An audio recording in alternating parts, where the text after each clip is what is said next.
జరుగుతున్న దాడులను చూస్తుంటే బాధ కలుగుతుందని AP deputy CM Pawan Kalyan అన్నారు.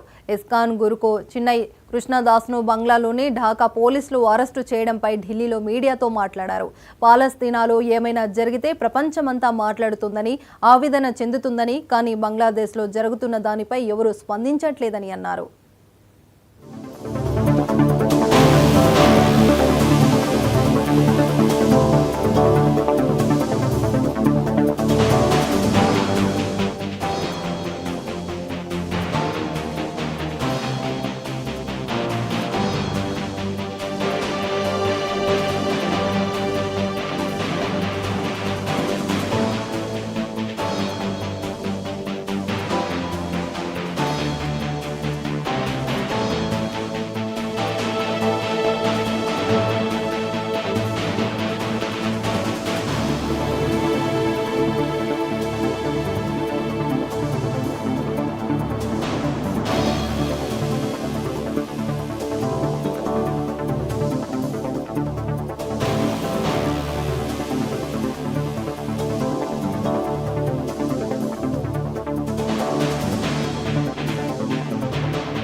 ఎక్కడో పాలస్తీనాలో గొడవ జరిగితే మొత్తం హైదరాబాద్ ఓల్డ్ సిటీ నుంచి ప్రతి చోట అందరూ లేచి మాట్లాడతారు. అలాంటిది మన పక్క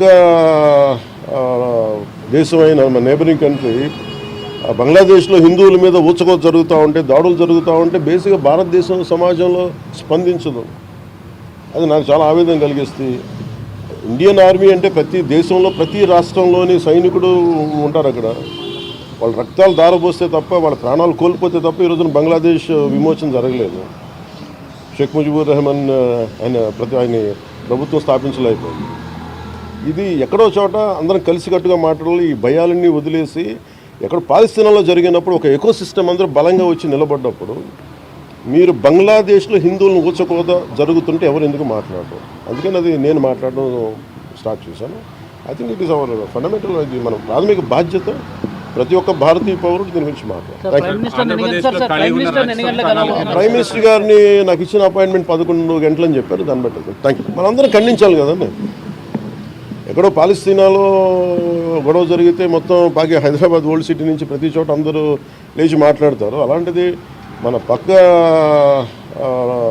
దేశమైన మన నేబరింగ్ కంట్రీ బంగ్లాదేశ్లో హిందువుల మీద ఊచకోత జరుగుతూ ఉంటే, దాడులు జరుగుతూ ఉంటే బేసిక్గా భారతదేశం సమాజంలో స్పందించదు. అది నాకు చాలా ఆవేదన కలిగిస్తుంది. ఇండియన్ ఆర్మీ అంటే ప్రతి దేశంలో ప్రతి రాష్ట్రంలోని సైనికుడు ఉంటారు. అక్కడ వాళ్ళ రక్తాలు దారబోస్తే తప్ప, వాళ్ళ ప్రాణాలు కోల్పోతే తప్ప ఈ రోజున బంగ్లాదేశ్ విమోచన జరగలేదు. షేక్ ముజిబుర్ రెహమాన్ ఆయన ప్రభుత్వం స్థాపించలేకపోయింది. ఇది ఎక్కడో చోట అందరం కలిసికట్టుగా మాట్లాడాలి. ఈ భయాలన్నీ వదిలేసి ఎక్కడ పాలస్తీనాలో జరిగినప్పుడు ఒక ఎకో సిస్టమ్ అందరూ బలంగా వచ్చి నిలబడ్డప్పుడు మీరు బంగ్లాదేశ్లో హిందువులను ఊచకోత జరుగుతుంటే ఎవరు ఎందుకు మాట్లాడరు? అందుకని అది నేను మాట్లాడడం స్టార్ట్ చేశాను. I think it is our fundamental, ఇది మన ప్రాథమిక బాధ్యత. ప్రతి ఒక్క భారతీయ పౌరుడు దీని గురించి మాట్లాడారు.